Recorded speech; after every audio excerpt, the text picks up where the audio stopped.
नमस्कार दोस्तों, मैं दिनेश कुमार आप सबका स्वागत करता हूं आपके अपने परिवार यज्ञ विद्या में। जैसा कि आप लोग जानते हैं, हम लोग Uttar Pradesh police computer operator की जो वैकेंसी आई है उसको लेकर के डेडिकेट पे चला रहे हैं। आज हमारा इसमें जो पोर्शन पहुंच गया है, कदम कदम चलते जाए, हम चलते जा रहे हैं, एक कदम बढ़ते बढ़ते बढ़ते बढ़ते बढ़ते 106 नंबर के कदम पे पहुंच गए हैं पूरा पार करते हुए। मुश्किल से कुछ ही क्लास बची हैं और आपको बहुत जल्द आपका पूरा सिलेबस हो जाएगा। लेकिन इसका हम प्रैक्टिस सेशन करेंगे ताकि हमारा जो कुछ टॉपिक छूट गए हैं उनको भी आप प्रैक्टिस के माध्यम से कर लेंगे। तो आप क्या करें, अपने अधिक से अधिक दोस्तों को बुलाइए और जल्द से जोड़िए, क्योंकि अगर आपको लाइव, जैसा कि आपसे एक दो ने कमेंट में किया है कि लाइव क्लास के रिगार्डिंग, उसके लिए पहले आप अपने फ्रेंड सर्कल तो बढ़ाइए, परिवार तो बढ़ाइए थोड़ा। जिसकी तैयारी कर रहे हो एक्टिव होना चाहिए ना। अब एक दो लाइव रहेंगे तो क्या होगा, फिर वो मजा नहीं आएगा ना जितना होना चाहिए, क्योंकि प्रैक्टिस सेशन में अच्छे से ज्यादा होंगे तो क्या होगा, आपको लाइव क्लास देख करके पूरा करवाया जाएगा। चलिए करते हैं आज की शुरुआत। आज हमारा जो एमएस एक्सेल है उसकी सेकंड पार्ट है, पहला हम कर चुके जैसे कि आप जानते हैं। आज हमारा जो शुरुआत होगी एक्सेल की, उसमें क्या क्या जानेंगे हम लोग, तो उसमें जानेंगे जैसे वर्कशीट को कॉपी कैसे करते हैं, पूरी वर्कशीट में कुछ इंटायरिंग वर्कशीट कैसे दाखिल करते हैं, वर्कशीट को हटाएं कैसे हटा सकते हैं, कैसे डिलीट कर सकते हैं, वर्कशीट को कैसे सुरक्षित करते हैं, प्रोटेक्टिंग करना उसको, और इवन उसके स्तंभ और जो पंक्ति है उनको कैसे इंसर्ट करना है, उनके बारे में जोड़ना है, उनके बारे में समझेंगे।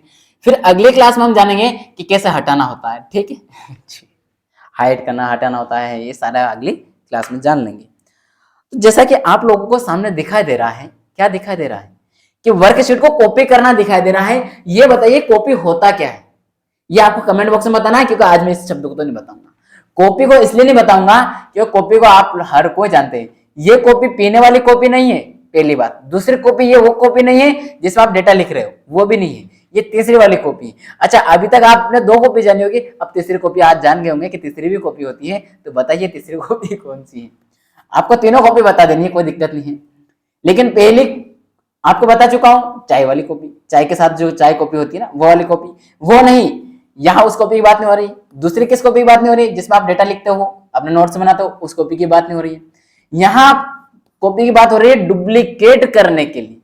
किसी भी स्लाइड को, किसी भी फोटो को, किसी भी डॉक्यूमेंट को हमें डुप्लीकेट बनाना है, तो उसके लिए भी हम क्या करते हैं, कॉपी शब्द का प्रयोग करते हैं। उसी की यहाँ आज हम बात करने जा रहे हैं। आपको तीनों ही जो सेंस में कॉपी है उसको कमेंट बॉक्स में बताना है। आई होप अगर आपको पहली बार ही सही, अगर पहली बार पता चला है तो कमेंट बॉक्स में ये तो बताइएगा आज पहली बार पता चला है कॉपी के दो नहीं तीन रूप होते हैं पता था लेकिन माइंड में से कभी नहीं आया है। तो अगर आज पहली बार ये माइंड में आ गया है तो बताइएगा कि हाँ नहीं सर कुछ तो रहा है। चलिए हम कॉपी कैसे कर सकते हैं। जनरली हम शॉर्टकट की सभी जानते हैं, शॉर्टकट की से कर सकते हैं, वो अलग बात है, उसकी हम यहाँ बात नहीं करने जा रहे हैं। हम यहाँ बात करने जा रहे हैं कि प्रोसेसर क्या है, पूरी प्रोसेस क्या है, इसको कॉपी करने की, उसको समझेंगे। ठीक है, चलिए आते हैं हमारे मेन जो कंटेंट है उसके ऊपर आते हैं और उसको एक एक करके समझते चलेंगे। अब आप बोले सर पहले पॉइंट नहीं समझा रहा, पढ़ के कर रहे हैं, तो मैं ऐसा इसलिए कर रहा हूं क्योंकि एक बार समझाऊंगा फिर पॉइंट पढ़ूंगा, फिर उस शब्द को डबल समझाना पड़ता है, क्योंकि शब्द आपको बहुत सारे समझ में नहीं आता है। इसलिए मैं दोनों ही चीजों को एक ही बार करूंगा ताकि समय कम लगे। जैसे आपको लग रहा होगा मेरा अभी जो तरीका है वो थोड़ा चेंज हुआ कि मैं पढ़ लेता हूँ साथ में ही और तुरंत समझाता हूँ उसको, ताकि आपको कम समय में ज्यादा कंटेंट दिया जा रहा है। आपको जो क्लास दी जा रही है ना, आधा घंटे की, 40 मिनट की, 35 मिनट की, अभी टाइमिंग बढ़ा करके दी है। जो पहले 25 मिनट के आसपास जा रही थी उसको 40 मिनट के आसपास पहुंचाई गई है। तो इसमें आपको लगभग 1 घंटे की क्लास को इतने कम में दिया जा रहा है। क्यों? क्योंकि आपको इधर उधर नहीं घुमा जा रहा है। चलिए एमएस एक्सेल में अपनी वर्कशीट खोजें, मतलब सबसे पहले खोल लीजिए इसको, जिस वर्कशीट को आप कॉपी करना चाहते हैं उसको क्या करें, सबसे पहले ओपन करें। ओपन कर जैसे उसको ओपन कर लेंगे उसके बाद तो आप उसको कॉपी कर पाएंगे ना, तो पहले ओपन कर लीजिए। जैसे आप ओपन करेंगे तो उस वर्कशीट का स्क्रीन पर निचले हिस्से में वर्कशीट टैब पर राइट क्लिक करें। मतलब जैसे ही आपके सामने इमेजेस में शो करता हूं, सबसे पहले वर्कशीट दिखा देता हूं आपको मैं। ये आपके सामने फोटो आ गए होंगे 3, ठीक है। तो जैसे आपके सामने 3 फोटो आ रहे हैं, इसमें आप सबसे पहले क्या करें, ये जो आपके वर्कशीट है इसको खोल लिया आपने। इसको खोलने के बाद आपके सामने सबसे नीचे क्या दिखाई दे रहा है, शीट नंबर दिखा हुआ। कौन सा नंबर शीट हो, जितनी शीट खुली है उसके नंबर वाइज। ये कौन सा नंबर शीट खुली है, फर्स्ट नंबर शीट खुली हुई है। इस शीट पे जाकर के यहां जाकर के आप क्या करेंगे, राइट क्लिक करेंगे। क्या करेंगे, राइट क्लिक करते हैं। तो जैसे आप राइट क्लिक करेंगे तो कुछ इस तरह का आपके सामने बॉक्स खुला हुआ दिखाई देगा। जैसे इस बॉक्स में आपको कहां जाना है, मूव और कॉपी, क्या लिखा है, मूव, कहीं मूव करना है तो उस पर जाइए, या कॉपी, जहां भी आपको जिस तरीके आपको करना है। मूव क्यों, कॉपी क्यों, क्योंकि हमें इसका डुप्लीकेट बनाना है ना, इसलिए तो मूव करेंगे, दूसरे आगे मूव भी करके ले सकते हैं या उसके कॉपी कर सकते हैं। जैसे इसके ऊपर क्लिक करेंगे तो ये क्लिक करने के बाद आपके सामने कुछ इस तरह का पर्सन शो होगा। ये पर्सन क्या है, यहाँ पर आपको क्या लिखा है, मूव और कॉपी, ये मूव और कॉपी वर्जन खुला हुआ है, इसमें जाएंगे तो आपके सामने इस तरह कुछ दिखाएगा, मूव सिलेक्ट शीट, ये कौन से नंबर की शीट है, हम कौन सा वर्कबुक नंबर 1 है इसको शीट को कर रहे हैं, और शीट 1 और शीट 2 जो भी आपको मूव करना है, जितनी शीट है यहाँ और भी शीट है वो सारे यहाँ पर आपको शो हो जाएगी। और क्या बोल रहे हैं यहाँ पर, कौन सा वर्जन जाना है, क्रिएट अ कॉपी, क्या इसके बाद किस पे जाना है आपको, क्रिएट अ कॉपी पे जाना है। इसमें यहाँ क्लिक नहीं रहेगा, ये खाली रहेगा, क्या रहेगा, ये खाली रहेगा, यहाँ पर क्लिक नहीं रहेगा, आपको इसके ऊपर क्लिक कर देना है।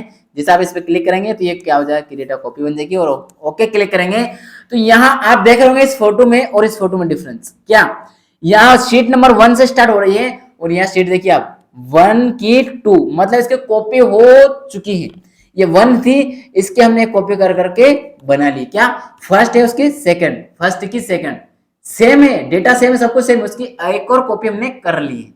ठीक, तो अब ये जो मैंने पूरी प्रोसेस आपको यहाँ बताई है, ये पॉइंट आपके यहाँ लिखे हैं, इन पॉइंट को पढ़ देते हैं। ठीक है, राइट क्लिक करें जिसे हम कॉपी करना चाहते हैं, फिर मूव या कॉपी विकल्प पर क्लिक करें। इंगित करने के लिए हम एक प्रति बनाना चाहते हैं, विंडो के नीचे बाएं कोने में स्थित बॉक्स को चेक करें, वो जो मैंने अभी चेक बॉक्स बताया ना आपको, यहाँ कॉपी का लिखा नहीं, चेक कर लिए दिखा, राइट लगा हुआ है वही। विंडो के शीर्ष पर स्थित ड्रॉप डाउन मेन्यू पर क्लिक करें, यहाँ इंगित करने के लिए एक, क्या हम प्रतिलिपि वर्कशीट खुली वर्कबुक में जोड़ना चाहते हैं या किसी नई विंडो या वेब शीट से वर्कबुक से वांछित स्थान का चयन करें, फिर कॉपी प्रक्रिया को पूरा करने के लिए ओके बटन पर क्लिक कर दें। जैसे आप क्लिक करेंगे तो आपके सामने वर्कबुक बन करके तैयार होके आ चुकी है, पूरी प्रोसेस जो है वही वहां लिखी हुई है। स्मरण रहे, स्मरण मतलब आपको याद रखना है, ये बात क्या नोट करके लिखिए कि यदि हम उस वर्कबुक में प्रतिलिपि जोड़ते हैं जिसमें पहले से ही समान नाम, देखिए समान नाम मतलब सेम नेम की वर्कशीट है, तो प्रतिलिपि में वर्कशीट नाम में 2 जोड़ा जाएगा। जैसे कि ये यहां समझिए, ये समझिए क्या है, ये क्या लिखा हुआ है, ये क्या लिखा हुआ शीट नंबर 1, और ये क्या लिखा शीट नंबर 1। जब ये शीट नंबर 1 है, पहले से लिखा है और हमने उसका कोई नाम नहीं दिया है, जब हम उसका कोई नाम नहीं दे रहे हैं तो ये शीट नंबर 1 तो लिखाएगा, इसके साथ में वो क्या कर देगा, ऑटोमेटिक 2 लिख करके, ऑटोमेटिक बाय डिफॉल्ट रूप से लिख करके दे देगा, ताकि उसकी डुप्लीकेट बन करके रेडी आ गई, इसकी पहचान बन जाएगी। ये वर्ड नोट में लिखा हुआ है। हम वर्कशीट का नाम बदल कर जो भी नाम देना चाहते हैं दे सकते हैं और उससे आगे हम कंटिन्यू कर सकते हैं। ठीक है, ये बात यहां पर लिखी हुई है। इसके बाद क्या है आपका जो वर्कशीट है, इसमें डेटा में क्या बोल रहा है, आगे नाम बदलना चाहते हो बदल सकते हैं। देखिए आगे क्या आ रहा है, वर्कशीट दाखिल करना मतलब हमें इंसर्ट करना चाहते हो आप, क्या वर्कशीट को वर्कशीट जोड़ना चाहते हो।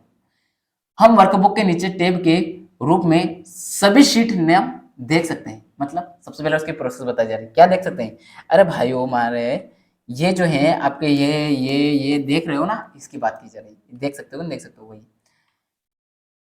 देख सकते हैं। एक नई शीट जोड़ने के लिए शीट नामों के दाएं और वर्कशीट टैब पर क्लिक करें। जब हम इस टैब पर क्लिक करेंगे तो यह शीट बी शीट की सूची के अंत में एक नई शीट दाखिल कर देगा।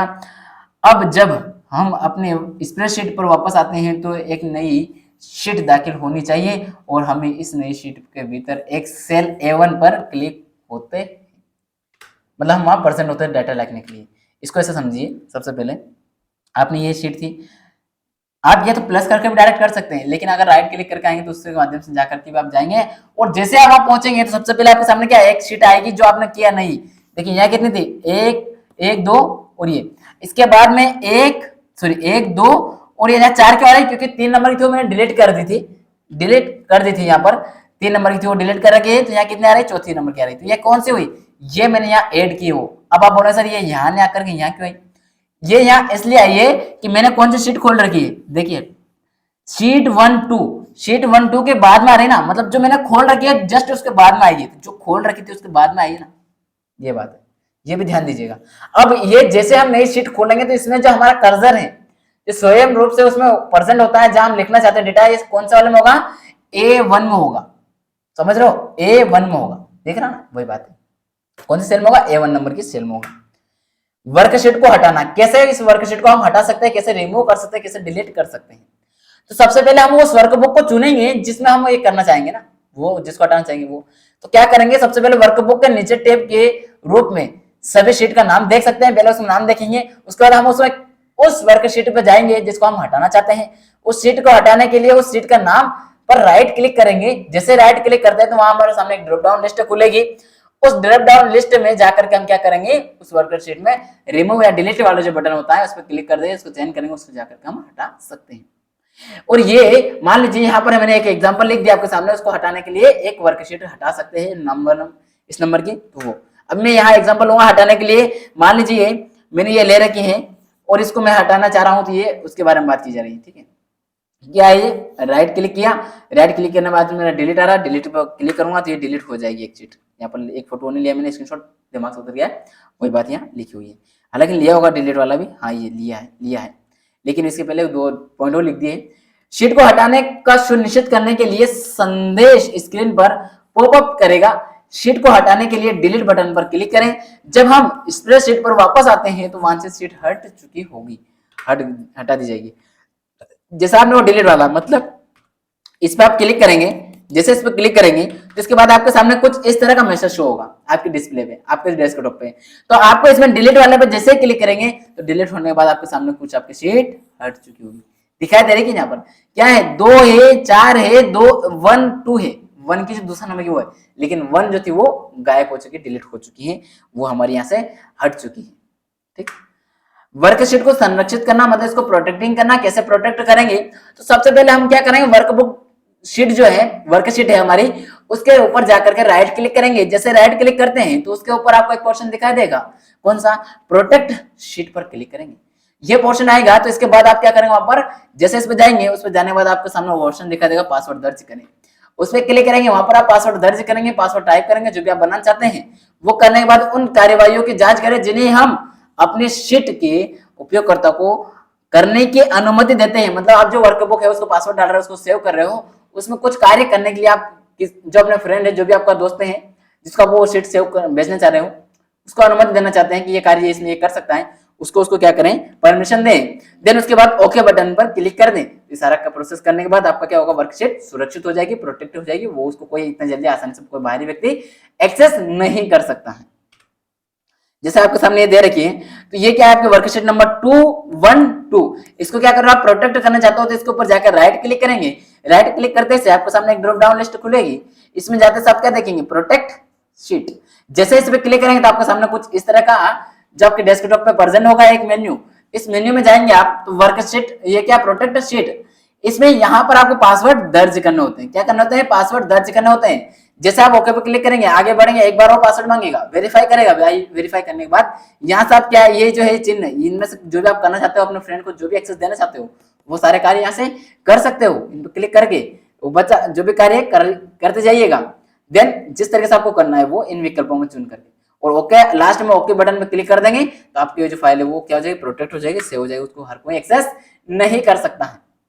एक नोट में लिखा है जो कि हमें ध्यान देने वाली बात होती है, जो हमारी वन लाइनर एग्जाम में पूछी जा सकती है, यदि हम कोई कार्यवाही नहीं करते हैं तो उपयोगकर्ता केवल एक्सेल फाइल देख सकता है, अगर हम इसमें से कोई भी नहीं चुनेंगे तो वो केवल क्या कर सकता है, एक्सेल फाइल को केवल देख सकता है, उसमें किसी तरह कोई एडिटिंग, कुछ भी रो एड हटाना वगैरह नहीं कर सकता है। पासवर्ड की पुष्टि करें और ओके पर क्लिक करें, पुष्टि करें मतलब रिटर्न आपसे वेरीफाई मांगेगा, वेरीफाई करना पड़ेगा। हमारी वर्कशीट जो है अब संरक्षित हो चुकी है, मतलब प्रोटेक्ट हो चुकी है, जैसे आप उसको संरक्षित को असंरक्षित करने के लिए वर्कशीट का टैब पर राइट क्लिक करें और अनप्रोटेक्ट शीट पर क्लिक कर दें तो क्या हो जाएगा, आपका अनप्रोटेक्ट हो जाएगा, आप उसको हटा सकते हैं। इसके बाद में क्या है, पंक्ति और जो स्तंभ है उनको क्या करेंगे आप, इंटरिंग मतलब इसको इंसर्ट करना चाहते हैं, इसको दाखिल करना चाहते हैं तो क्या करेंगे, उस सेल का चयन करें जहां हम नई पंक्ति दाखिल करना चाहते हैं, राइट क्लिक करें और पॉपअप मेन्यू से इंसर्ट का चयन करें। जब इंसर्ट विंडो प्रकट होती है तो इंटायर रो का चयन कर ओके बटन पर क्लिक कर देंगे। इसके बाद जैसे जाएंगे आप तो ये क्या हो गया आपका ये वाला गया, इस पर राइट क्लिक करेंगे। राइट क्लिक करने के बाद आप क्या करेंगे, इंसर्ट पे जाएंगे। इंसर्ट पे जाने के बाद में आपका क्या हो जाएगा, ये यहाँ पर इंटायरिंग रो, देखिए यहाँ चेंज करना था हमें, ये वाला क्लिक यहाँ ऑटोमेटिक बाय डिफॉल्ट यहाँ आएगा आपका। इसको यहाँ से हटा करके आपको क्या कर देना है, यहाँ पर करना है, ठीक है। इंटायरिंग रो पे क्या करना है, इंटायरिंग रो पे, है ना। ये मेरा स्क्रीनशॉट लेते टाइम भूल गया हूँ मैं, पहले स्क्रीनशॉट ले लिया और डाल दिया है। इसको क्या कर देना आपको, इंटायरिंग कर देना, ये यहाँ गलत है ना, ठीक है। ये वाला क्या होगा आपका, इंटायरिंग रो पे क्लिक करेंगे, ओके कर देंगे तो आपको क्या होगा, एक ये आपका इंसर्ट हो जाएगा, रो इंटायर हो जाएगा, जुड़ जाएगा, ठीक है। ये देखिए हो गया ना, रो इंटायर वही है, पहले यहाँ था यहाँ चला गया, है ना। चलिए वर्कशीट में हमारी वर्तमान स्थिति के ऊपर अब एक नई पंक्ति दाखिल हो जाएगी, ठीक। जहां हम नया स्तंभ प्रविष्ट करना चाहते हैं उसके दाईं ओर एक सेल चुने। यहां हम सेल B1 चुनते हैं क्योंकि हम स्तंभ A और स्तंभ B के मध्य एक नया स्तंभ प्रविष्ट करना चाहते हैं। राइट क्लिक करें और पॉपअप, ये पूरी बात याद रखना है, मतलब बस ये वाली पॉइंट याद रखना है, ठीक है। इतने से, ये तो एग्जांपल है, दूसरा भी ले सकता है आप अपने मन से, तो इसको आप लिखने की जरूरत नहीं है, ठीक है। काट दिया मैंने। राइट क्लिक करें और पॉपअप मेन्यू से इंसर्ट का चयन करें। ये एग्जांपल क्यों लिख के दे रहा हूँ कंटेंट में आपको, यहाँ पर कभी मान लीजिए आप क्लास में समझ नहीं पाए और बाद में आप कंटेंट पढ़ रहे हैं, तो सिर्फ वहां से पीपीटी से भी समझ सकते हैं, हर चीज आसानी से कर सकते हैं, इसलिए मैं पूरी चीज आपको विस्तार वाइज लिख करके दे रहा हूँ। ये जैसे आप यहाँ गए, यहाँ आपने राइट क्लिक किया, राइट क्लिक करने के बाद में आप इंसर्ट पे जाएंगे। इंसर्ट पे जाने के बाद में आपके सामने ये क्या आएगा, एक मेन्यू इस तरह की दिखाई देगी, उसमें आपको देना इंटायर कोलन, किसमें, कोलन पे जाएंगे तो आपके सामने कोलन दिखाई देगा, ठीक है, इस तरीका का। चलिए अब आते हैं हम आगे। जब इंसर्ट विंडो प्रकट होती है तो इंटायर कॉलम का चयन करें और ओके बटन पर क्लिक कर दें। वर्कशीट में अब एक नया स्तंभ प्रविष्ट हो जाएगा और यहाँ हमने स्तंभ B1 में एक नया स्तंभ प्रविष्ट किया है तो B1 के दाएं ओर एक स्तंभ दिखाई देगा और स्थानांतरित हो जाएगा। जैसे मैंने यहाँ पर किसमें किया था, E में लिया है, तो E पे किया तो उसके दाएं ओर मतलब यहाँ पर एक क्लिक होकर के आ जाएगा, मतलब A और F के बीच में आएगा, ये भी ध्यान दीजिएगा, है ना। ये देखिए, है ना, आगे पीछे बढ़ जाता है वो थोड़ा सा नंबरिंग, तो वही चलती है। अब आपके सामने यहाँ तक की जो क्लास हमारी जो थी वर्क मतलब MS एक्सेल के ऊपर थी बनाना वगैरह, आगे जाने के हम हटाना कैसे क्या है उनको समझेंगे।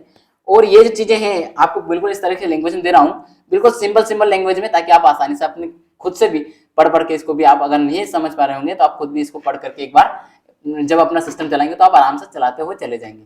सीधे सिंपल भाषा, और हर जगह मैंने फोटो दिया तो आप आसानी से समझ जाएंगे। अगर अभी तक आपने कोई क्लास नहीं की तो आप ये प्लेलिस्ट में सारी क्लास को देख करके अपना क्या करें, अपना जो तैयारी उसको बूस्ट करें और अपने सिलेक्शन के लिए दावेदारी पेश करने की प्रयास करें। जितना जल्दी हो आप इन सारी क्लास को कर लीजिए। और ये आपको PDF कहाँ से मिल जाएगी, हमारी जो वेबसाइट है www.yagyavidya.com, यज्ञ विद्या की, उस पर जाकर प्राप्त कर सकते हैं। देन हमारा टेलीग्राम चैनल है यज्ञ विद्या का, यज्ञ विद्या, यहाँ से भी आप ज्वाइन करके आप प्राप्त कर सकते हैं पल की अपडेट। कैसा लगा वीडियो, इसके लिए कमेंट अवश्य कीजिएगा और अपने दोस्तों को शेयर कीजिएगा और लाइक करना ना भूलें, क्योंकि आप लोग लाइक ना कर रहे हैं, पता नहीं क्या चक्कर है। चलिए मिलेंगे अगली क्लास में, आज के लिए इतना ही। जय हिंद, जय भारत।